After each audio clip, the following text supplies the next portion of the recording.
A todos, bienvenidos a espacio virtual Les saludamos desde Tuxtla Gutiérrez, Chiapas, y acompaña la doctora Rocío Valle Bautista. Antes de iniciar, queremos expresar unas palabras en memoria de la doctora Julieta Fierro, que el pasado 19 de septiembre, pues ha dejado este espacio terrenal, ¿no? Y ha emprendido su viaje hacia las estrellas. Fue un placer, un gusto enorme haberla tenido con nosotros en nuestro aniversario el pasado mes de marzo. Y pues, qué decir, ¿no? Nos queda un ejemplo a seguir, un personaje muy importante en la vida de la divulgación científica en nuestro país y creo que a nivel internacional. Así que agradecemos a todos eh, quienes estuvieron y disfrutaron de esa charla. Que nos hayan acompañado y a ella, pues allá en las estrellas, siempre nos va a guiar su luz. Adelante, Jani. Muy buenos días, muy buenas tardes. Cafecito Científico Oficial da la bienvenida a que nos acompañen a escuchar a nuestra invitada del mes, la doctora Rocío Valle Bautista, quien nos impartirá la charla titulada ¿De dónde vienen mis emociones? La doctora Rocío Valle Bautista es neurocientífica con estudios de maestría y doctorado por el CIMBESTAF en el Departamento de Fisiología, Biofísica y Neurociencias. Se ha especializado en el estudio del desarrollo del sistema nervioso central en condiciones normales y patológicas, y cómo el ambiente intrauterino puede alterar el desarrollo de la corteza cerebral, específicamente la hiperglucemia materna. Recientemente realizó un postdoctorado en la Unidad de Investigación de Reproducción Humana de la Facultad de Química en el Instituto Nacional de Perinatología. Paralelamente a la investigación, es docente en el ITESM en la licenciatura de Biociencias. Es autora de artículos en revistas científicas y coautora de un capítulo en el libro Células troncales, Biología y la aplicación en biomedicina. Ha impartido charlas de divulgación de la ciencia en temas de neurociencias y psicología en educación básica, superior y público en general. Por todo lo anterior, es un placer contar con la participación de la doctora Rocío Valle Bautista. Adelante, doctora. Hola, buenas tardes. Bienvenidos a todos. Bueno, vamos a empezar con la charla. Esta charla está pensada principalmente para los más pequeños. Sin embargo, me gustaría que en cualquier momento que ustedes tuvieran alguna duda o alguna pregunta, puedan hacerla levantando su manita y yo voy a contestarla. Sí, es una charla que está pensada para que haya interacción de ambas partes. Entonces, bueno, pues comencemos, ¿no? Entonces, esta charla se titula así, ¿De dónde vienen mis emociones? Y vamos a ver que, esperen porque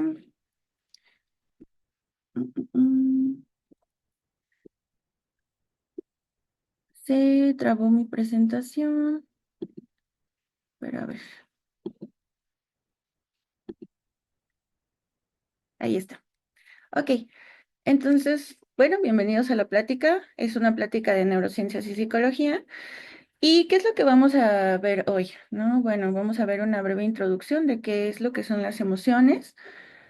Vamos a tener algunos objetivos para cumplir en esta plática.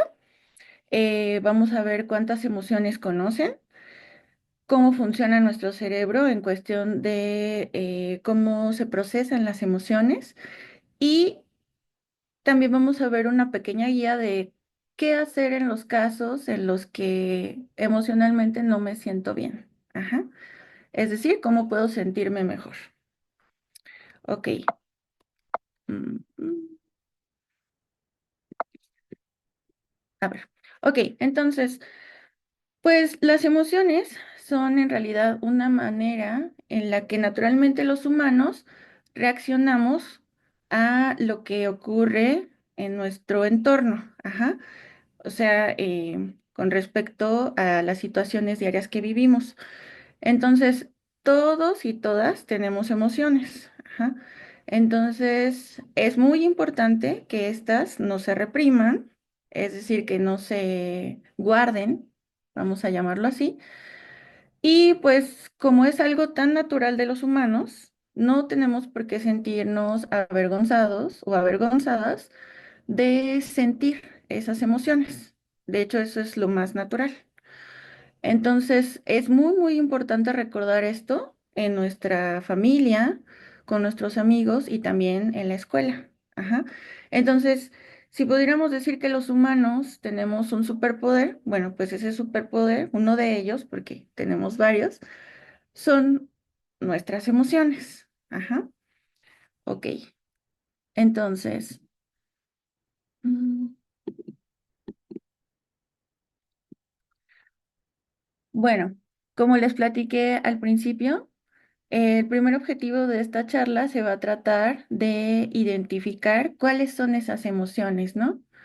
El segundo, vamos a conocer un poco más sobre cuáles son las partes de nuestro cerebro que participan en la generación de esas emociones y cómo eventualmente esas partes van madurando y logran hacer una buena regulación de esas emociones. Ujú. Y en tercer lugar, lo que les había dicho sobre la pequeña guía de qué puedo hacer para sentirme mejor. Ujú.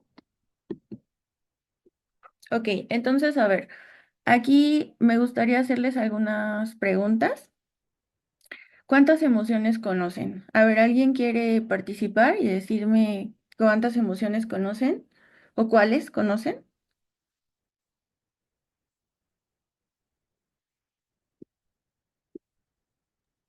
Tristeza, Ujú, ¿Enojo? ujú. Ya llevamos dos. A ver, ¿cuál es? Alegría, Alegría, ajá, miedo, ajá. ira, Ujú, muy bien. Esas son como las cinco más famosas, ¿no? Y sobre todo porque cuando salió esta película de Disney, de Intensamente, pues la verdad es que personificaron a esas emociones con los rasgos característicos que los humanos expresamos cuando estamos sintiendo esa emoción. Entonces sí, efectivamente, y eso yo creo que es algo muy bueno de que se dio una herramienta a los niños con esa película para poder verbalizar justamente lo que están sintiendo. Porque, bueno, cuando los niños, sobre todo muy pequeños, les cuesta trabajo, obviamente, verbalizar qué es lo que están sintiendo. Pero eso no significa que no lo estén sintiendo, solamente que para los adultos, pues es muchísimo más fácil y muy sencillo, o debería serlo, poner nuestras emociones en palabras, aunque, porque pues estamos acostumbrados a a esa forma de lenguaje, al lenguaje de forma verbal. Ajá. Sin embargo, para los niños, pues es muy difícil hacerlo. ¿Por qué? Bueno, pues porque ellos realmente todavía su cerebro está en desarrollo. Entonces, es por eso que también hay que ser muy pacientes con los niños, porque a veces se les exige cosas como si se las exigiéramos a un adulto. Ajá. Entonces, justamente creo que el que ellos pudieran ver reflejados tal vez lo que sienten con estos personajes, pues puede ayudar a verbalizar esa parte. Ajá. Entonces, bueno, sí, esas son las emociones primarias, vamos a llamarlo así. Entonces, una de ellas, como bien dijeron, pues es el miedo. Entonces, ¿qué es lo que hace esa emoción, no? Entonces, el miedo nos va a mostrar que es posible que estemos en peligro, ¿no? Y debemos tener cuidado. O también nos muestra que algo como un examen o un encuentro con amigos o amigas pueda salir mal. Estos ejemplos son como digamos, aquellos que en los que los niños pueden sentir esa emoción, ¿no? Por ejemplo, cuando están en la primaria o cuando están más pequeños, por ejemplo, si rompieron algo o si les causa algo temor, pues van a experimentar miedo. A veces es muy difícil que los niños logren expresar como tal, el decir, tengo miedo. A veces podemos ver otras señales. Ajá.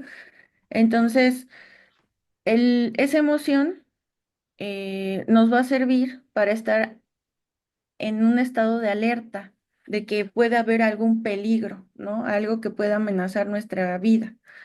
Entonces, bueno, también nos va a enseñar a que debemos de tener precaución y sobre todo en el caso de los pequeños, pues hablar con alguien de confianza sobre qué es lo que nos está causando esa emoción y cómo puede ayudarnos, ¿no? O sea, es decir, cómo esta persona ya adulta, pues puede ayudarnos.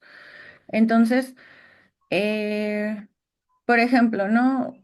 ¿Qué es lo que ustedes identificarían que es una señal de decir, bueno, tal vez esta persona tiene miedo o yo tengo miedo, por ejemplo? En dónde se siente el miedo en nuestro cuerpo? Bueno, puede haber diferentes zonas en las que se sientan miedo, pero por ejemplo, a mí se me ocurre que, bueno, cuando yo tengo miedo, por ejemplo, siento como algo en el estómago, como que, como si se hiciera más pequeño. No sé, o sea, ¿alguien de ustedes quisiera compartirnos qué es lo que piensa que se siente cuando se tiene miedo? ¿Se acelera el corazón? Sí. Sí, también, porque también esa respuesta de, bueno, hay varias teorías sobre el origen de las emociones y finalmente siguen siendo teorías en psicología porque hay quienes han postulado que primero se siente la emoción, por ejemplo, es decir, primero siento miedo y luego se me acelera el corazón, por ejemplo, ¿no? Y hay otros autores que piensan lo contrario, que primero empiezo a sentir ese aumento en la frecuencia cardíaca o lo que yo les decía del estómago, y después es que siento el miedo. Entonces, y hay otras teorías que de hecho dice que todo esto llega al mismo tiempo. ¿Sí? Doctora, ¿Sí? aquí en el chat nos están comentando, nos dicen, a ver, vi que decía Cris algo. A ver, permítame. Dice desesperación, Ujú. Sí, justo. Sí, la desesperación como tal, sí, es una emoción más, ansiedad en los intestinos, se siente como cólicos. sí, exacto. Es una respuesta, vamos a llamarla visceral. Ajá, se siente, porque pues bueno, se siente en el estómago, el corazón, los intestinos, exacto. Por ejemplo, ¿no? Dicen desesperación, ansiedad, esas sí son emociones complejas que derivan de esta misma, ¿no? Del miedo, porque pues también pensemos que el miedo va a englobar una serie de emociones que derivan a partir de esta respuesta primaria, digámoslo así. Entonces, les decía que hay diferentes teorías que nos dicen cómo se originan estas emociones. Y el punto de que, ¿cómo decirlo? O sea, siguen siendo teorías porque realmente si analizamos estos tres casos que les digo, de que primero llega la emoción, luego se me acelera el corazón, la que ocurre al revés o la que todo ocurre al mismo tiempo, todos hemos experimentado cualquiera de esos tres casos. O hay personas que sí dicen, no, yo primero empiezo a sentir que me late el corazón y luego digo, ay, no, tengo miedo. O al revés, ¿no? De, tengo miedo y digo, ay, no, ya me está doliendo el estómago. o la de todo me llegó al mismo tiempo. Entonces, pues en realidad, pues son maneras de explicar lo que estamos sintiendo otra vez, ¿no? O sea, es una manera de tratar de poner palabras en lo que estamos sintiendo física y emocionalmente. Yo creo que la parte más difícil de estas teorías que son psicológicas, pues es justamente eso, ¿no? Verbalizar la parte emocional. Ujú. Es como el reto que a mí se me hace más, más desafiante. Ok, entonces, sigamos. Por ejemplo, esta, ¿qué emoción será? Tristeza, Ujú. Sí, angustia, ajá, exacto. Dolor, Sí, también. Ujú. Sí, ahí vemos que el niño se está agarrando su brazo, ¿no? Sí, sí, sí, sí. Algo que es muy característico de las emociones, bueno, igual hubo muchos años que estuvo en discusión como esta parte de si las emociones eran innatas o aprendidas. O sea, me refiero a que si ya nacemos con ellas, si son parte de, este, pues ya lo traemos en nuestros genes, vamos a llamarlo así, de humanos, o si las aprendemos, ¿no? De nuestros padres, por ejemplo. Entonces, pues resulta que esto estuvo mucho tiempo en discusión, pero ya recientemente, en los últimos 10 años, me parece que en el 2015 publicaron un artículo en el que se hizo un estudio muy grande, en el que justamente, Se apagó tu micrófono, Rocío. perdón, les estaba platicando que hay un estudio que hicieron para comprobar si las emociones eran innatas o aprendidas. Entonces había quienes decían que las emociones nacemos con ellas y hay otro grupo que decía que no, que realmente esas emociones las vamos aprendiendo de lo que observamos de nuestros padres. Todo esto pues desde muy pequeños, ¿no? Desde bebés. Entonces, en ese estudio analizaron los rasgos y también los, el correlato, ajá, o sea, la expresión de las personas, de atletas que me parece que participaron en las Olimpiadas en Atenas, pero estos atletas eran ciegos de nacimiento. Ese fue como el punto muy importante, porque resulta que ellos expresaban las emociones, o sea, facialmente, igual que cualquier otro, pero ellos jamás habían visto en su vida. O sea, el punto es que ellos no pudieron haberlo aprendido de ver la cara de los papás, que era lo que se pensó. Entonces, justamente con este estudio, pues apoya esa teoría y dice que pues realmente las emociones son innatas, no son aprendidas.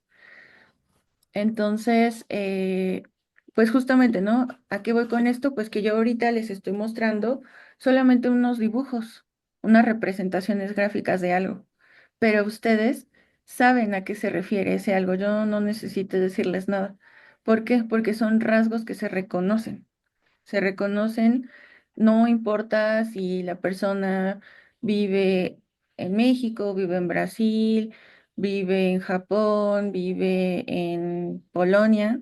Si tiene estos rasgos, nosotros le atribuimos esas emociones o esos sentimientos o, por ejemplo, me dijeron por ahí dolor, ¿no? Es algo que se siente. Es algo que nosotros se lo atribuimos a estos rasgos faciales o a estas posturas. Ajá. Entonces, pues sí, parece que las emociones, de hecho, son innatas y tienen un componente universal. Es decir, que pues es eh, algo que podemos identificar en cualquier humano, independientemente de dónde. de donde viva, de donde sea. Ujú. Bueno, entonces pues esta emoción es la tristeza y todas las que ustedes me dijeron pues derivan de ella. También pues obviamente cuando nos sentimos mal, de que nos duele algo, el dolor físico pues también nos hace que tengamos como estas, pues estos rasgos, ¿no? Por ejemplo, había, bueno, no sé si han escuchado, pero a veces cuando hacen como las traducciones de el doblaje de las películas, que son habladas en inglés, dicen, no, ¿por qué tienen caras largas? Y yo, pues muchos años, la verdad, pensé, ¿por qué le dirán que tiene cara larga? O sea, sí sabía que ya que se referían como a que algo no estaba bien, pero pues resulta que pues se atribuye esta emoción que es la tristeza, porque pues esta parte de la cara, cuando estamos tristes, como que se hace así, así. Entonces es la carita triste, o sea, de la que hacen como si los labios se hicieran hacia abajo, porque esta parte va como así, hacia abajo. Entonces, es un rasgo característico para identificar a la tristeza, eso de las caras largas. Y dices, ah, ok, ya entendí. Era un problema tal vez de el lenguaje verbal. Ok, entonces, ay, bueno, bueno, la tristeza pues es la reacción que podemos tener cuando algo nos conmueve, como por ejemplo pues una pelea, la pérdida de algún ser querido o escuchar alguna canción que me recuerda algo que tal vez pues en este momento ya no está. También por ejemplo un sentimiento que se deriva de la tristeza es pues la añoranza, ¿no? Entonces, aquí les puse esto de que a la tristeza la podemos abrazar como una emoción más. Entonces, hay que recordar que este sentimiento eventualmente pasará y si no es así, pues podemos pedir ayuda, porque pues hay situaciones en las que la tristeza tal vez perdura por mucho tiempo y a veces sentimos que no podemos salir de ese ciclo, ¿no? O sea que constantemente estamos tristes. Entonces, si es así, pues es importante que pidamos ayuda. Ujú.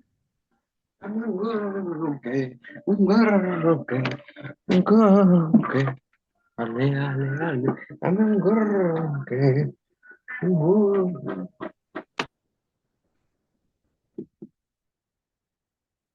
Ok, a ver, esta pues es muchísimo más fácil, ¿no? ¿Qué emoción será? Alegría. Ujú. Sí, justo. De hecho, las emociones que más se identifican digamos, con una mayor facilidad son la alegría y la tristeza. O sea, que las podemos ver por los rasgos faciales.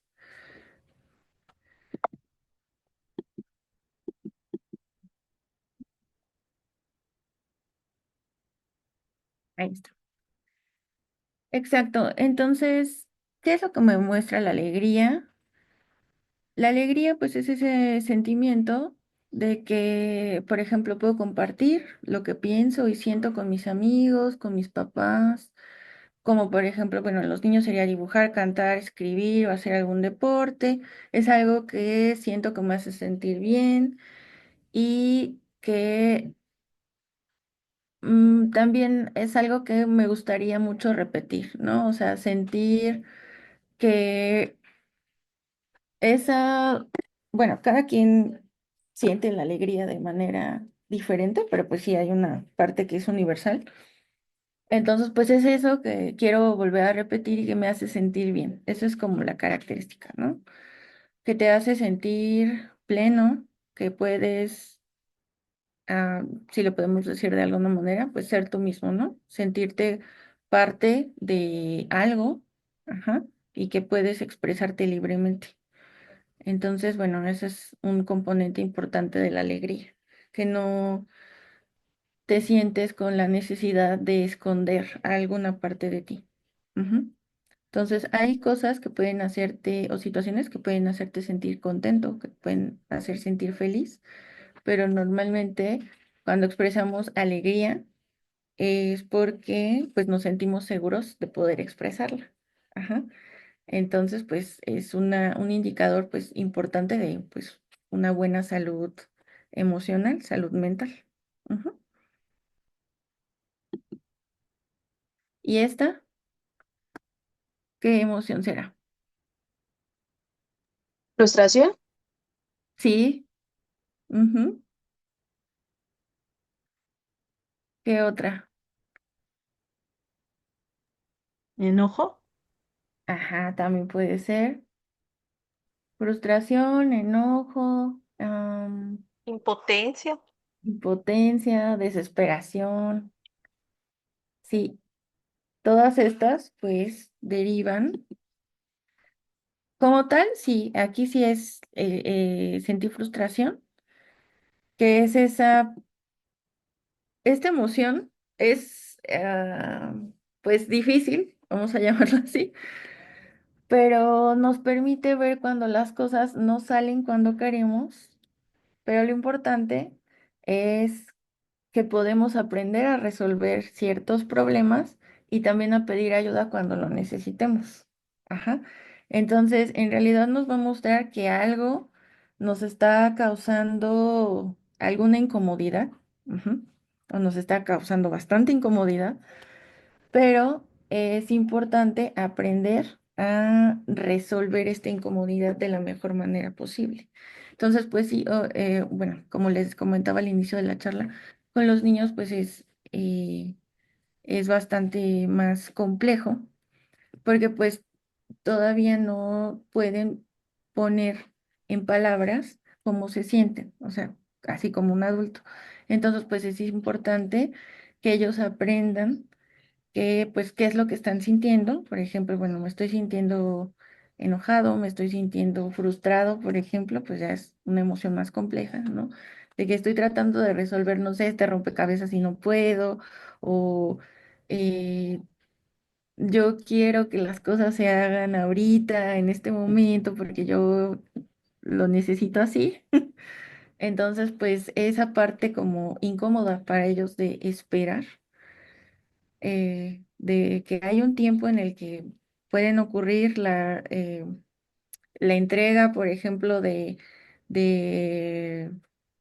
no sé, un postre, un juguete, un tiempo para estar, no sé, viendo la televisión. Y va a haber otro tiempo en el que pues ellos tienen que hacer alguna otra actividad. Esa parte de entender como que hay un periodo para cada situación, pues al principio es muy frustrante, porque pues, pues ellos no van a entender al principio por qué. O sea, porque no todo puede ser ver la tele o comer bien, por ejemplo, ¿no? Entonces, pues es importante, primero que nada, pues sí validar como lo que están sintiendo, como decir, bueno, a ver, entiendo que te estés sintiendo de esta manera, pero pues es importante que eh, no que comas bien, por ejemplo, ¿no? O que tienes tu tiempo para ver la televisión, o tu tiempo de rompecabezas, o tu tiempo de tu juguete favorito, pero también es importante que cumplas con esto. Ajá. En el caso de los niños que son muy pequeños, o sea, es importante explicarles cuál es el sentido de hacer las cosas, no nada más decirles, bueno, lo vas a hacer porque yo lo estoy diciendo, porque eso causa aún más frustración. Ujú. Además de que pues los niños no se van a sentir cómodos expresando, eso es lo más importante, no se van a sentir cómodos expresando esta frustración. Y después, pues aprenden a guardar esta frustración y pues eh, cuando nosotros reprimimos alguna emoción y después ya de adultos, pues no podemos gestionarla de manera adecuada y pues tenemos todas estas respuestas viscerales exacerbadas, ¿no? Entonces, cuando ya me duele el estómago, eh, etcétera, o no tengo estos problemas de ansiedad, ¿no?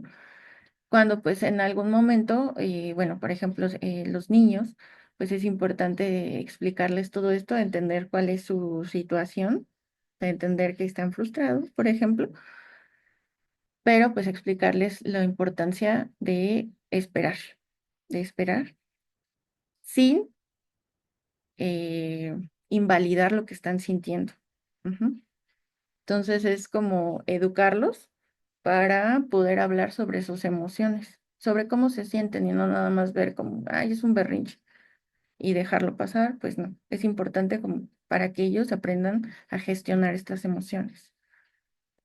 Doctora, en Sí, el chat dice Cris, ¿el desconcierto también sería parte de la frustración? el desconcierto. No, bueno, yo pienso que no, sería más como, yo lo veo más como un matiz del miedo, como, ajá, como un matiz del miedo. Hay bueno, estas emociones, como les platiqué, la mayoría de las que hemos visto son emociones primarias, y así como el círculo de colores, el cromático, que va en gradientes de color, también estas emociones. Entonces, esa me parece que está más como cercana a la parte del miedo. Ajá, más que de la frustración. La frustración deriva del enojo, por ejemplo. Sí, eso es lo que, bueno, eso es lo que a mí me parecería. Ujú. Bueno, entonces vamos a pasar a la parte del cerebro, porque pues todas estas emociones que hemos visto hasta ahorita, eh, ahora sí que las sentimos en el cuerpo, pero ¿en dónde se originan todas estas emociones? Pues en nuestro cerebro, ¿no? Entonces, nuestro cerebro es quien va a generar todas estas emociones y de ahí va a mandar diferentes señales a nuestro cuerpo para eh, sentir estas emociones, o también va a recibir esos mensajes que vienen de nuestro cuerpo para procesarlos o de cierta manera hasta cierto punto, y es lo que después vamos a poder verbalizar como una emoción. Ajá. O no. Muchas veces sentimos esa emoción y no somos capaces de verbalizarla. Esto ya en personas adultas también. Ajá. A veces somos incapaces de verbalizar qué es lo que estamos sintiendo, porque pues de niños nos faltó como esa parte de poderle dar un nombre a lo que estamos sintiendo, y tardamos mucho tiempo y muchos años tratando de encontrar qué es lo que queremos nombrar, ¿no? ¿Qué es lo que nos está causando daño? ¿Qué es lo que nos está haciendo sentir mal? ¿Sí? Entonces, bueno, muchas veces todo esto, como en varias diapositivas previas les puse, pues es pedir ayuda, no nada más es para los niños, también para los adultos. Todos en cualquier momento vamos a necesitar ayuda. Eh, no todos tuvimos estas herramientas de niños, y también de adultos. Hay veces en las que van a ocurrir situaciones en las que tengamos ese sentimiento de que ya no superó alguna emoción o algo nos está haciendo sentir mal. Y no está mal pedir ayuda, nunca está mal pedir ayuda, siempre es muy bueno, porque cuando pedimos ayuda, en primer lugar, el cerebro es capaz, es el 50%, yo diría que es el 50% de encontrar una solución a nuestros problemas, el pedir ayuda. Porque ya cuando alguien pide ayuda, quiere decir que el cerebro, bueno, no el cerebro, sino la persona, eh, ya está receptiva, abierta a recibir esa información, es decir, a recibir esa ayuda. Entonces el cerebro, ahora sí, va a estar completamente disponible, ajá, digámoslo así, al menos de forma voluntaria, va a haber esa disponibilidad para recibir esa ayuda. Ujú. Y ya después el otro 50% pues sí es el trabajo, por ejemplo, en una terapia psicológica. Ese es el otro 50%, pero el pedir ayuda ya es un 50%. Y es muy, muy importante ese paso. Ajá. Bueno, entonces vean, yo aquí tengo unos modelos de cerebritos que de hecho son para estrés. O sea, son de los que apachurras cuando tienes estrés. Yo normalmente no los uso para eso, sino para estas pláticas.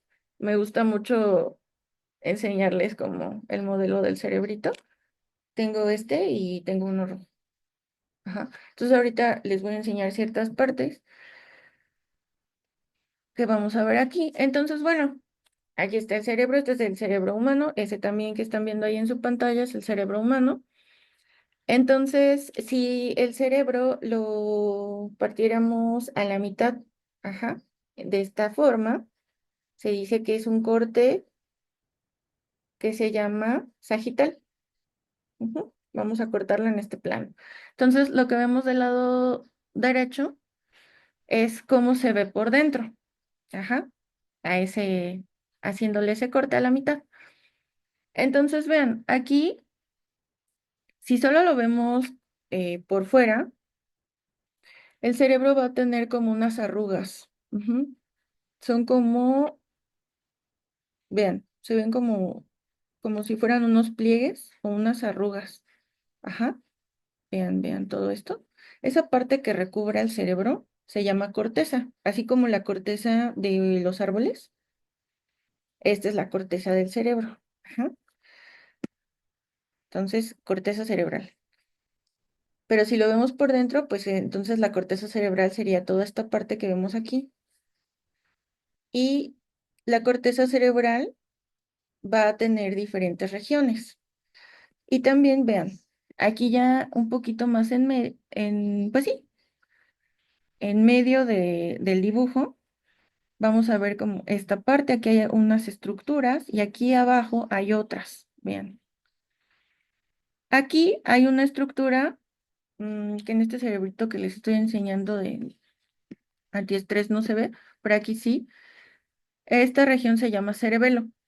Ajá. Y el cerebelo tiene que ver em, con el movimiento. Ajá, pero más que movimiento, tiene que ver con el equilibrio. O sea, sí, obviamente con el movimiento, pero es quien nos ayuda a que podamos mantener el equilibrio, ¿no? Por ejemplo, cuando andamos en bicicleta, cuando aprendemos a andar en bicicleta, más bien, pues es difícil al principio aprender a mantener el equilibrio. Entonces ahí todo ese aprendizaje es gracias al cerebelo. Ajá, andar ahí en bicicleta. Y por ejemplo, cuando una vez que uno ya aprendió a andar en bicicleta, normalmente aprendemos cuando somos niños, normalmente. Ya después podemos agarrar cualquier bicicleta y sabemos andar. Es decir, ya no nos caemos, no perdemos el equilibrio. Y eso es porque ese aprendizaje lo tiene el cerebelo. En cambio, cuando una persona adulta nunca se ha subido a una bicicleta, nunca aprendió a andar en bicicleta, es difícil y pues obviamente causa miedo cuando ya somos adultos, porque ya maduró una parte de nuestro cerebro, que es esta, que es la corteza, sobre todo esta parte verde, que es corteza frontal y prefrontal, que ya nos dice, no, te vas a matar, que nos dice, no, ya te vas a matar, ya no te subas a la bicicleta, o que nos subimos ya cuando somos adultos y creemos que de verdad nos vamos a morir, porque pues ya esa parte ya maduró del cerebro y ya dice ya. O por ejemplo andar en patines, yo no sé andar en patines, me gustaría mucho aprender, pero no, obviamente si ya mi cerebro dice no, yo no quiero caerme, no quiero morirme. ¿Por qué? Porque esta parte ya maduró. Y en cambio cuando somos niños, pues esta parte todavía no ha madurado y es como, sí, yo quiero andar en patines, quiero andar en bicicleta y no tenemos miedo, no tenemos ese miedo a la muerte normalmente, ¿sí? Entonces, vean, pues estas son algunas de las estructuras. Hoy vamos a ver las que tienen que ver con las emociones. Aquí, por ejemplo, hay eh, una estructura que tiene dos partes. Bueno, en realidad la mayoría de las estructuras del cerebro tienen dos partes.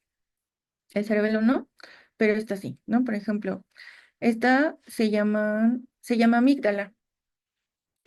Entonces, esta región, la amígdala, lo que va a hacer es que cuando tenemos miedo, esa es la región que se está activando cuando nosotros tenemos miedo, la amígdala. Y es una región que se activa tan rápido que justamente por eso todo este debate, no, no, pues es que primero siento el miedo y luego ya me empieza a latir el corazón, ¿no? Se empieza a activar toda la parte de la respuesta visceral. Pero es que en realidad hay algo bien importante de cómo funciona nuestro cerebro. Y eso es que toda la información que viene de la periferia, es decir, de nuestro cuerpo, de nuestras manos, pies, de nuestro, sí, o sea, de nuestra piel, la información que es sensorial, de los cinco sentidos que tenemos, eh, digamos que esa información va a seguir esta ruta, va a subir por el tallo cerebral, que sería esta parte que tenemos aquí atrás, justo donde está la nuca. Ahí tenemos esta parte que se llama tallo cerebral. Entonces, esta información va a subir, vamos a llamarlo así, va a subir a través de las conexiones que tenemos, las conexiones nerviosas. Y aquí hay una estructura, bueno, que aquí no se ve muy bien, pero se llama tálamo. Entonces, el tálamo va a ser como si fuera un conmutador. ¿Qué es eso? Bueno, va a recibir como toda la entrada eh, perdón, toda la entrada de esta información sensorial. Y en el tálamo es en donde, digamos, que se va a decidir qué es lo que sube y qué es lo que se procesa, qué es lo que sube hacia la corteza cerebral. La corteza cerebral, digámoslo de alguna manera, es que es todo aquello, o va a procesar todo aquello de lo que nosotros vamos a ser conscientes. Es decir, por ejemplo, yo les dije ahorita, cuando sé que tengo miedo, si yo ya soy capaz de decir que tengo miedo, que tengo ansiedad, es porque eso yo ya lo pude verbalizar, ya lo pude expresar. Y esa es una función de la corteza cerebral. Sin embargo, toda esa información no va a ser procesada por la corteza gracias a que a que el sistema nervioso tiene varios filtros. Sin embargo, hay estructuras que son subcorticales. ¿Eso qué quiere decir? Que están abajo de la corteza. Vean, todas estas que van a tener esa capacidad de recibir esa información así como viene. Y una de ellas es la amígdala.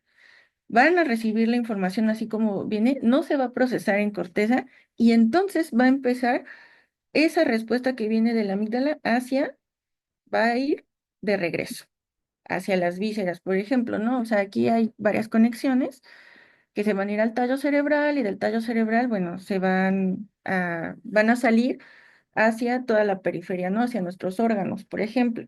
Entonces, pues realmente esa parte es que no estás procesando bien tus emociones y por eso tienes colitis y gastritis, bla, bla, bla, y cuando nos dicen, pues no entendemos qué nos están diciendo, pues básicamente es eso, pues no se están procesando, a lo que quiere decir es que realmente no nos estamos haciendo conscientes de ellas en la corteza cerebral.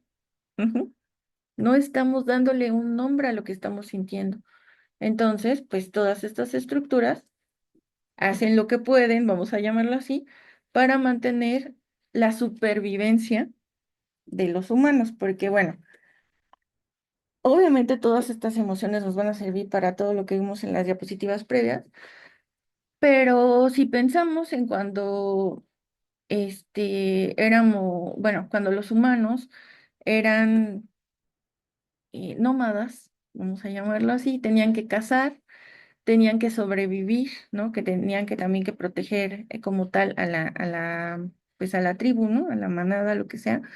Y pues había un peligro real de depredadores, por ejemplo, ¿no? Entonces, al ver a un depredador,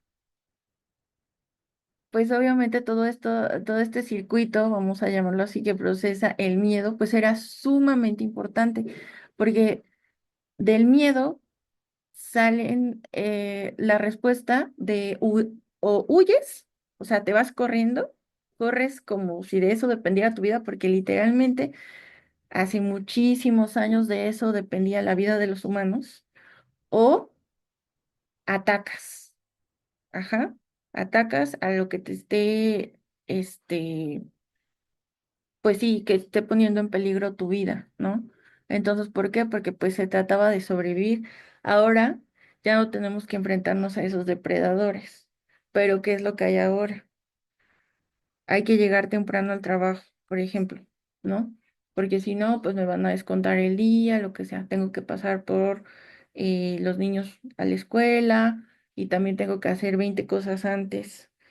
Tengo que prepararme para un examen, tengo que prepararme para dar una charla, pero eso más otras 40 cosas que hay que hacer, ¿no? Entonces, realmente eso es lo que ahora nos está causando esa ansiedad, ¿no? Son cosas que nuestro circuito sigue funcionando igual que hace muchísimos años, pero pues obviamente no se está procesando igual, porque justamente toda esa activación eh, que va de de estas estructuras subcorticales, por ejemplo, aquí por acá más o menos está otra estructura que se llama hipotálamo, que activa a nuestras glándulas que están encima de los riñones, las glándulas suprarrenales para, por ejemplo, correr o huir. Por eso es que cuando a veces tenemos miedo, o sea, hay quienes tal vez tenemos muchas ganas de salir corriendo, ¿no? Así de, no, ya no quiero estar aquí, no soporto estar aquí,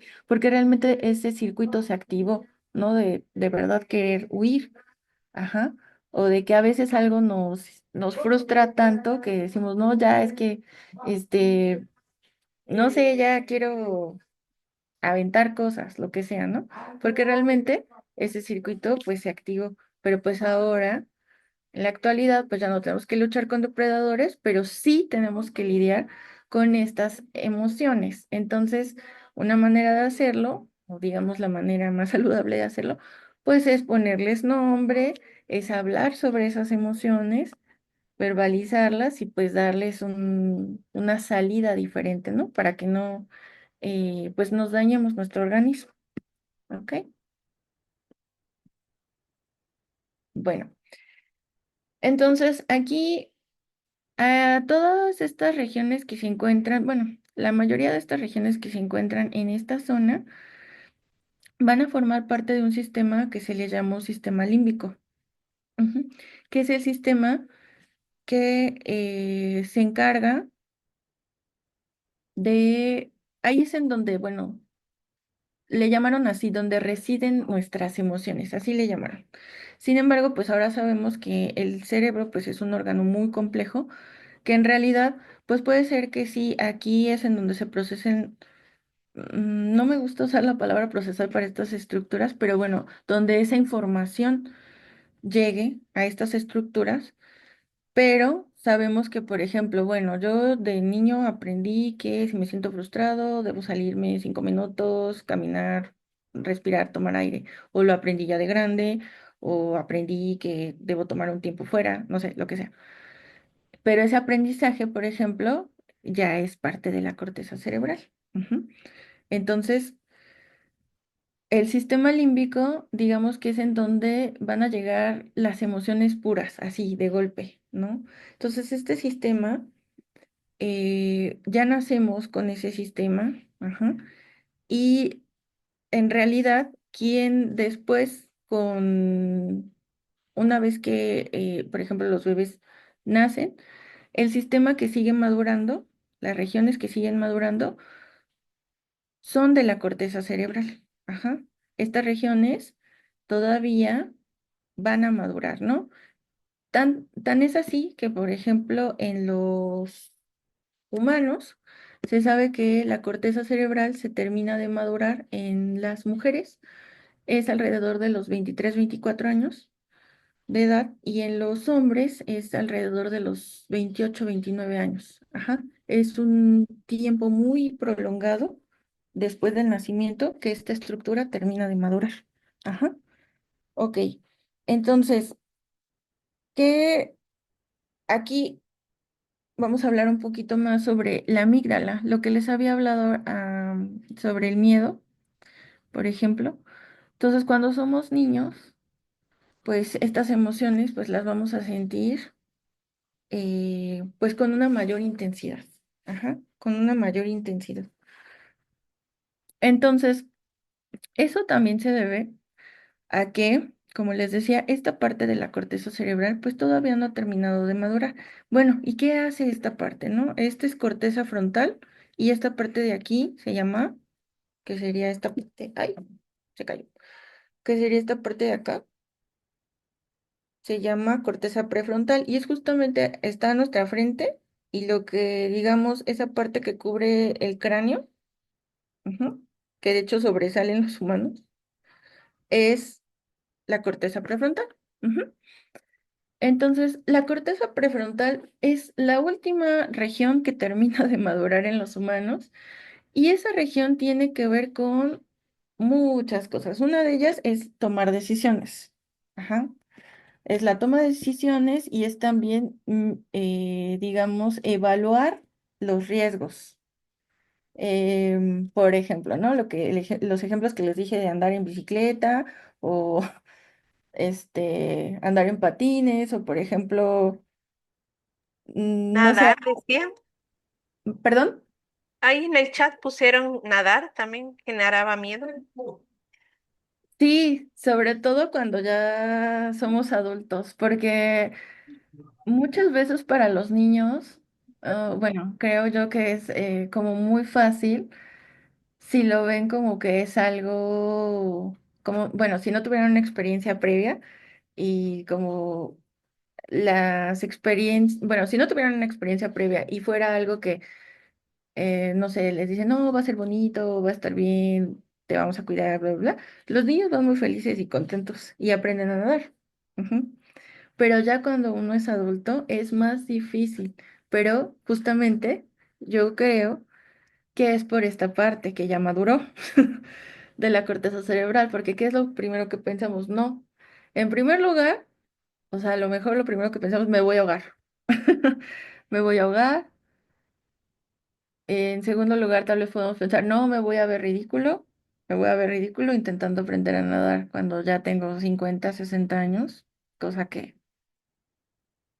pues, es una cuestión de perspectiva, porque justamente ya esta corteza ya maduró y ya no solo eso, sino que ya tenemos pues una, un gran número de experiencias que van a alimentar como esa parte de pensamiento, ¿no? Que pues van a estar, ahora sí que van a jugar en contra de generar un nuevo aprendizaje, como puede ser nadar, por ejemplo, ¿no? Porque, ¿por qué no, en lugar de pensar en lo que va a salir mal, pues pensamos en lo que va a salir bien, ¿no? De qué voy a ganar si logro aprender a nadar, ¿no? A lo mejor pues ya para las próximas vacaciones, pues ya puedo, pues disfrutar mejor, ¿no? Disfrutar más. Entonces, pues justamente eso, ¿no? Como que hay que, cambiar un poquito ese cassette, ¿no? Ese pensamiento. Y justamente por eso también en los adultos pues es un poco más complicado, complejo, porque pues esta parte de la corteza ya maduró. Igual hay mucha gente que, de lo que les decía, ¿no? Si andar en bicicleta, lo de los patines, cuando por ejemplo hay niños que son súper, bueno, todos los niños son muy creativos, pero justamente yo tenía un maestro en la prepa que nos decía que justo que a los niños que debemos dejarlos que exploren y que hagan lo que quieran, él decía así, solamente hay que cuidar que no se maten, porque ellos diariamente buscaban mil formas creativas de, este, de poner en riesgo su vida.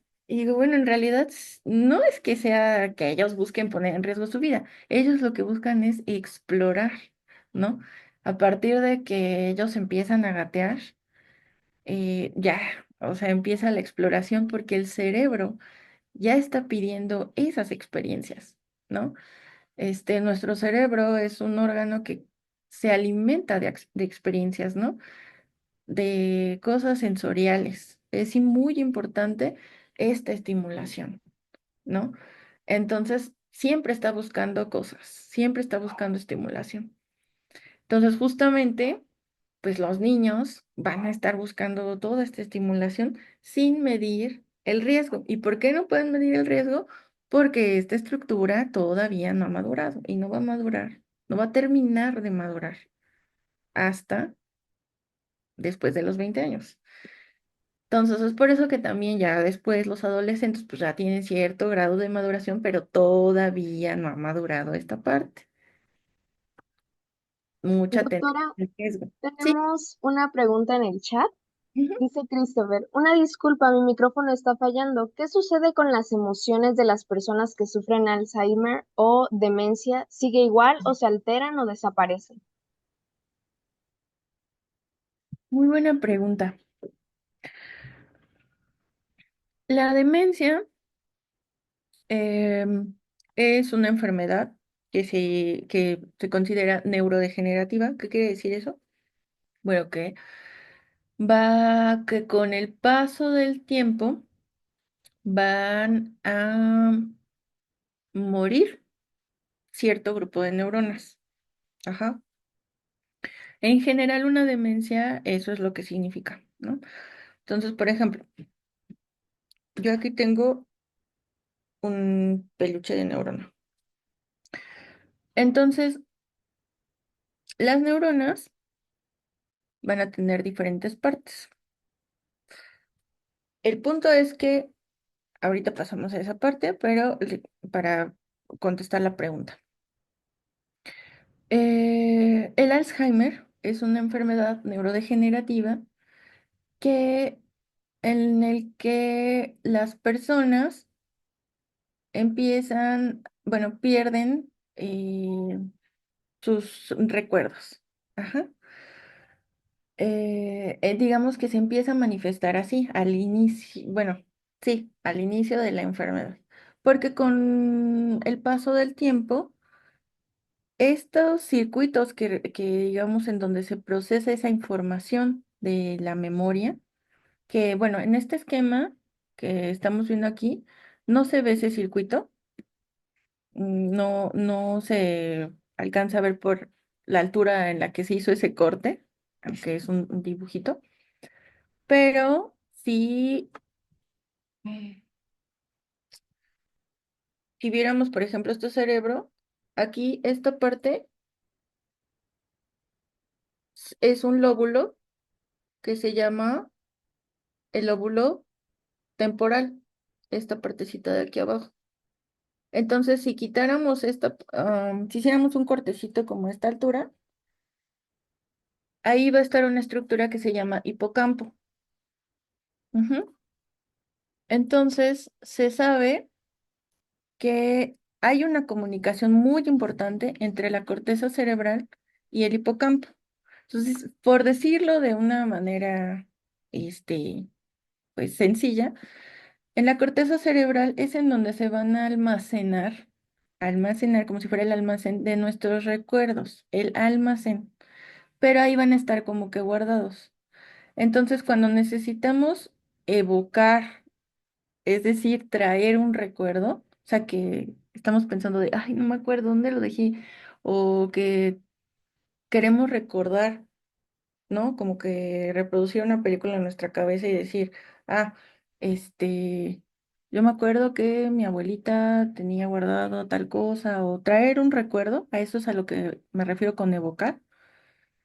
Hay que traer esa información que está almacenada en la corteza cerebral en alguna región y como que si lo pusiéramos como en un proyector y quererlo visualizar, porque creo que cuando tenemos recuerdos, pues lo visualizamos, ¿no? Entonces lo visualizamos. Ese es un procesamiento que se lleva a cabo en una estructura que se llama hipocampo. Ajá. Y ahí también es en donde se generan las nuevas memorias. Como que primero, por ejemplo, lo que estoy haciendo yo ahorita, yo les estoy dando una plática y ya al ratito o mañana, pues voy a pensar en que les di una plática y después de unos meses voy a pensar en que les di una plática. Eso quiere decir que ya esa memoria ya se guardó en la corteza, en algún lugar, y después para querer retomarla voy a echar mano del hipocampo, ajá, para regresarlo, ¿no? Entonces, como verán, pues es un diálogo, como si la corteza y el hipocampo estuvieran hablando. Entonces resulta que esas conexiones, ajá, esas conexiones que serían las neuronas que están que conectan al hipocampo con la corteza cerebral, ajá, por decirlo de una manera muy burda, esas neuronas empiezan a degenerar y empiezan a morir. Ujú. Entonces, lo primero que se ve afectado, pues sí, son los recuerdos, pero después eh, esa parte de las emociones, ¿se acuerdan? Que yo les dije que son estructuras que forman parte del sistema límbico. Pues resulta que las emociones como tal, las primarias, por ejemplo, el miedo, ¿no? No, siguen ahí. O sea, sus emociones como tal siguen ahí. Por eso es que muchas personas con esta demencia entran en angustia, en miedo, en ansiedad, porque no pueden reconocer a las personas de su propia familia. No saben quiénes son. Entonces eso obviamente causa una gran ansiedad y un terror, porque no estás reconociendo un rostro, porque ya se pierde esa capacidad porque ese circuito ya se degeneró. Entonces eso causa miedo y causa mucha ansiedad. Puede causar también tristeza. Ajá. Entonces, pues es un proceso muy difícil, muy, muy difícil para la persona que tiene demencia, pero obviamente también para la familia. Pero no, las emociones siguen ahí. De hecho, también se sabe que es que en realidad, pues, como les decía, nuestro cerebro es muy complejo. Las neurociencias son una ciencia, digamos, joven. Ya tiene un poquito más de 100 años, pero en realidad, si lo viéramos como en el desarrollo humano, todavía estamos como en pañales ahí. Falta mucho por investigar sobre cómo funciona el cerebro. Entonces, pues lo que se sabe también, por ejemplo, con estas personas es que cuando escuchan a lo mejor algo, una canción, algo que escuchaban cuando eran más jóvenes, o sea, todas estas entradas que son sensoriales, no tanto verbales, sino las partes sensoriales, son capaces de evocar algunos recuerdos, ¿no? De hecho, también pues mucho de lo que se hace también como para disminuir un poco el progreso de la degeneración, de la neurodegeneración, pues es esta estimulación, ¿no? De que siempre estén, pues, con estimulación sensorial, por ejemplo. Eso puede ayudarlos bastante. También, de hecho, se ha visto que como un factor, digamos, protector, y lo digo entre comillas porque pues lo que va a proteger también es el avance de la degeneración, ¿no? Es pues que siempre tengamos a nuestro cerebro pues activo, ¿no? Con experiencias, leyendo, no sé, tener esa estimulación sensorial, ¿no? Eh, para poder evitar un poco más que evitarla, porque cuando ya empieza un proceso de degeneración, pues es muy difícil pararlo. De hecho, hasta ahorita, pues como ustedes saben, esas enfermedades no tienen cura. Ujú. Una vez que empieza el proceso de neurodegeneración, ya, ya no se puede parar. Se puede hacer que no se degenere tan rápido, pero no hay cura para esas enfermedades hasta ahorita. Ujú. Ok. Bueno, entonces ya vamos a pasar a la última parte de la charla con esta parte del control de las emociones. Entonces, vean, aquí otra vez lo que les decía, ¿no? Esta parte, la corteza prefrontal, responde más, vamos a llamarlo así, a las palabras. Es decir, que si nosotros somos capaces de verbalizar lo que estamos sintiendo y de hacer un procesamiento en el que se pueda, digamos, concretar, más que concretar, sino que darle palabras a lo que estamos sintiendo. Ajá. Todo esto es gracias a la corteza prefrontal. ¿Y qué es lo que va a hacer la corteza prefrontal? De aquí a acá hay una conexión. Ajá, bueno, no es una conexión, es un conjunto de neuronas que van a tener sus axones conectados hacia la amígdala. Ajá. Entonces, han de cuenta que aquí está, vean, aquí hay otro modelo en este caso va a ser una neurona, otra neuronita. Entonces, si esta fuera la de la amígdala y esta, la de la corteza prefrontal, van a establecer sus conexiones, ajá, así, a través de bueno, de los axones y de sus dendritas, que serían estas partes de acá. Entonces va a haber una comunicación real entre las neuronas corticales y las de la amígdala. Entonces, ¿qué es lo que hace la corteza prefrontal? Le va a decir a esta, a ver, cálmate, tranquila, no pasa nada, respira, por ejemplo, ¿no? Ahí el ejemplo que tengo. Por ejemplo, las prácticas de meditación, el yoga o simplemente salir a dar un paseo, respirar profundamente 5 minutos, ayudan a que el sistema se calme. Pero eso se logra gracias a que la corteza prefrontal puede gestionar esa emoción, puede entender, podemos entender como humanos que estamos sintiendo miedo, que tal vez el examen nos está causando estrés, que pues realmente me estoy sintiendo rebasado por las actividades que tengo que hacer y entonces tengo que hacer algo específico para poder disminuir esos niveles de ansiedad. Pero ya ahí yo ya estoy siendo consciente de lo que está pasando y entonces tomo acción de, bueno, voy a respirar, voy a tomar un tiempo para mí, voy a hacer esto, y si no puedo hacerlo, no soy capaz de hacerlo, pero creo, y yo o ya me di cuenta de que de verdad algo me está haciendo mal, y no sé cómo gestionarlo, porque no sabemos todo de nosotros mismos, pues pido ayuda, busco una terapia psicológica, busco a un profesional de la salud mental que pueda ayudarme, ¿no? Porque ellos están capacitados para esto. Entonces, ¿quién mejor que alguien profesional que pueda ayudarme, ¿no? Para poder gestionar esta parte de las emociones. Entonces, en la terapia, pues me van a dar esas herramientas que yo desconozco y que me van a ayudar mucho para poder gestionar estas emociones. Ajá. Y todo eso va a ser un procesamiento de la corteza prefrontal. Entonces, ¿qué es lo que se hace, por ejemplo, en la terapia? Cuando yo estoy recibiendo esa ayuda eh, en terapia psicológica, pues, ¿qué van a hacer a nivel de el cerebro? Es que esta conexión se haga más fuerte. O sea, que si había partes que no estaban conectadas de esta neuronita, por ejemplo, ahora se van a conectar más. ¿Sí? Se va a reforzar ese circuito.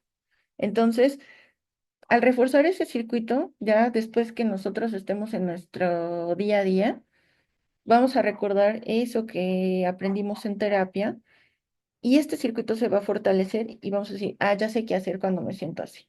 Ya sé que debo de tomar un tiempo fuera. Ya sé que debo procesar esto de esta forma, ¿no? Entonces, así vamos a evitar que esa ansiedad suba y nos rebase y nos haga daño, ¿no?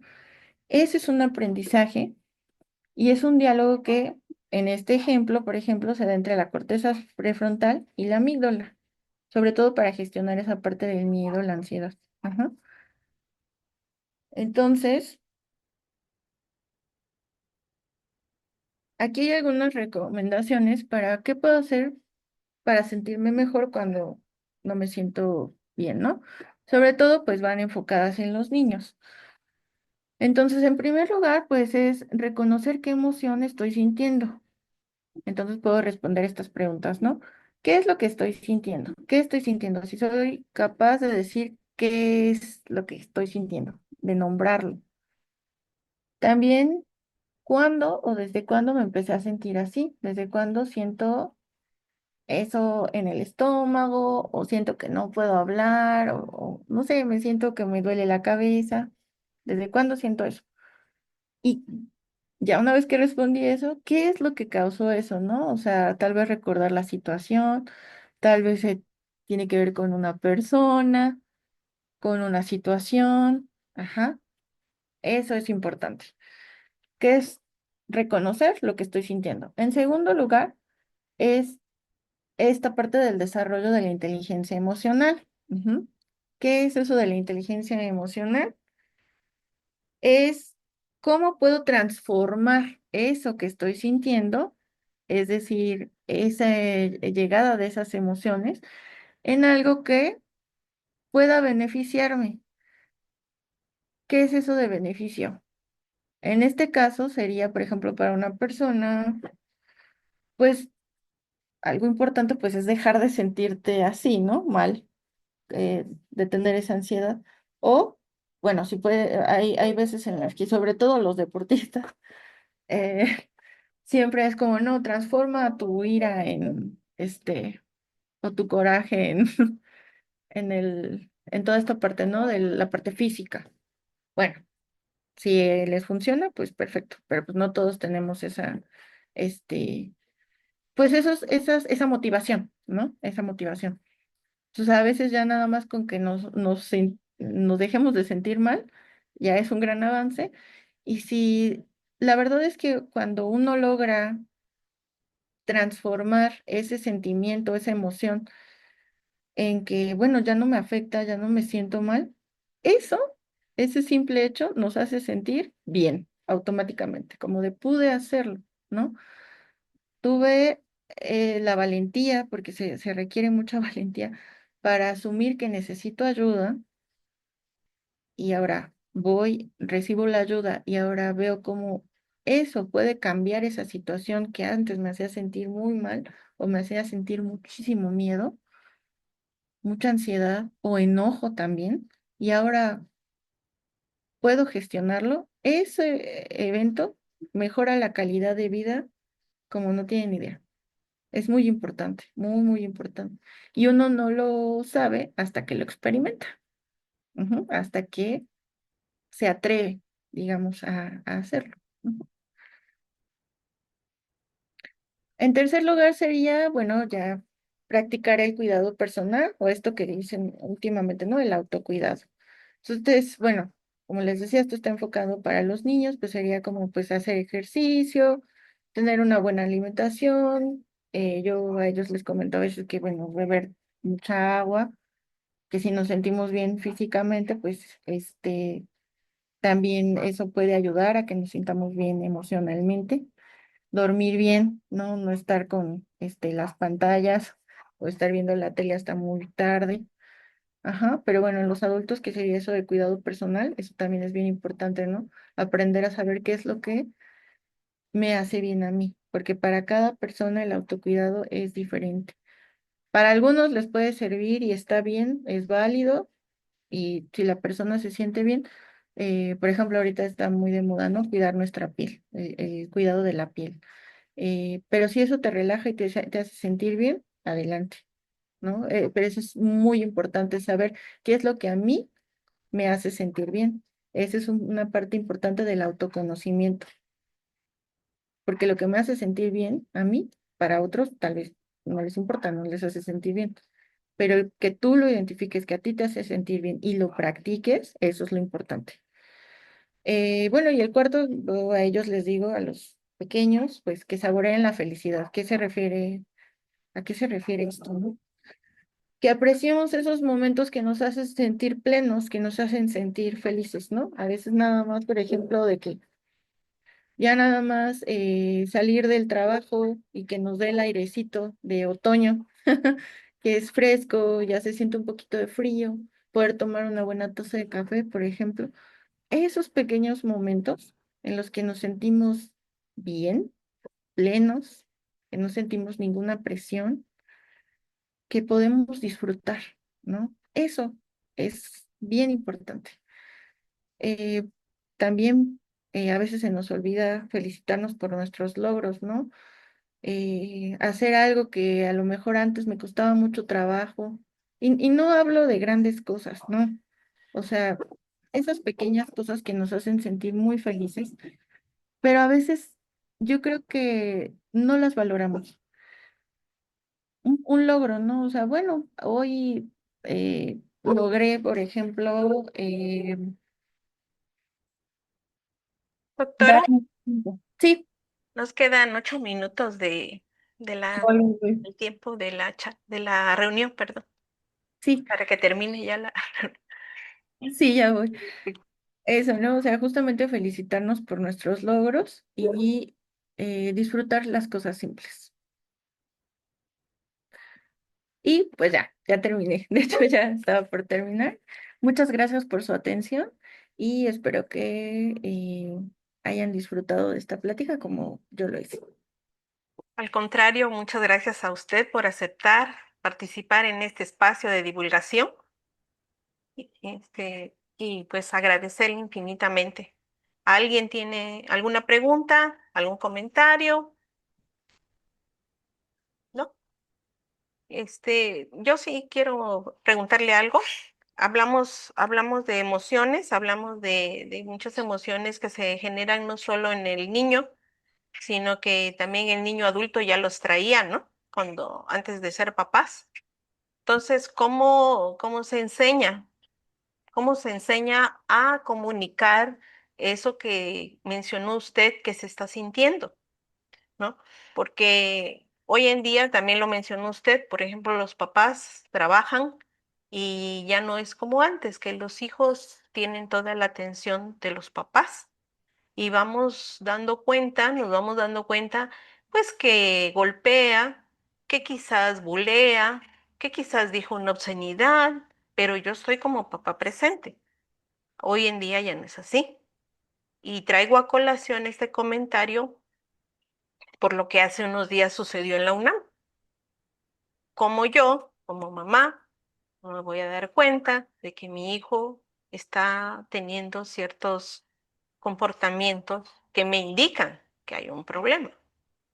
Entonces, como papás, ¿qué recomendación daría usted para poder, primero, darle esa confianza a los niños, de decirle, tú dime lo que sientes con toda confianza, abrirse, ¿no? Abrirse con toda plenitud.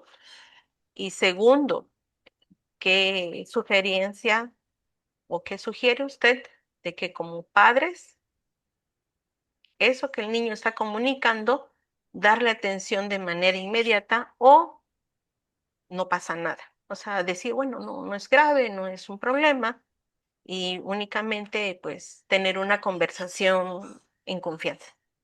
Esa sería mi pregunta. Sí, eso es algo muy, muy importante porque ahí, en primer lugar, bueno, ejercer la paternidad es un reto bastante desafiante, sobre todo porque pone en, ¿cómo se dice?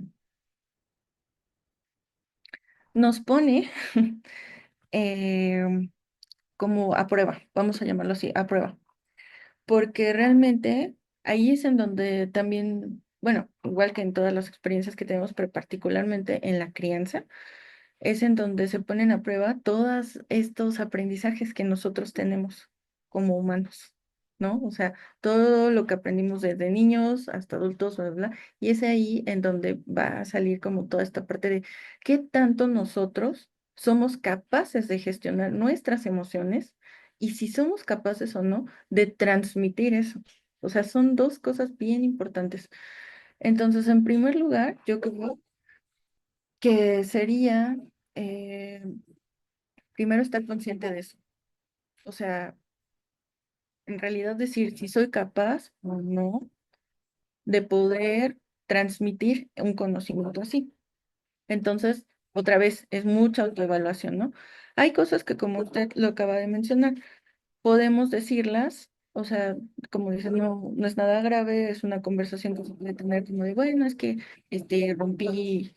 rompí el juguete de tal o hice esto, ¿no? Porque me molestó y bla, bla, bla. Entonces, pues bueno, justamente lo que les comentaba, hay que decirles cuáles son las consecuencias de haber hecho eso, pero, o sea, todo desde justamente la explicación, ¿no? De por qué eso tiene esas consecuencias, por qué es bueno, por qué es malo, por qué, qué consecuencias va a tener, ¿no? Sean buenas o sean malas, pero hay que darles esa explicación cuando se trata de algo que podemos manejar nosotros. O sea, nosotros tenemos que ser muy sinceros, muy, muy sinceros, porque siento que muchas veces hay papás que piensan o sí lo dicen abiertamente de, ¿cómo no voy a saber yo criar a mi hijo?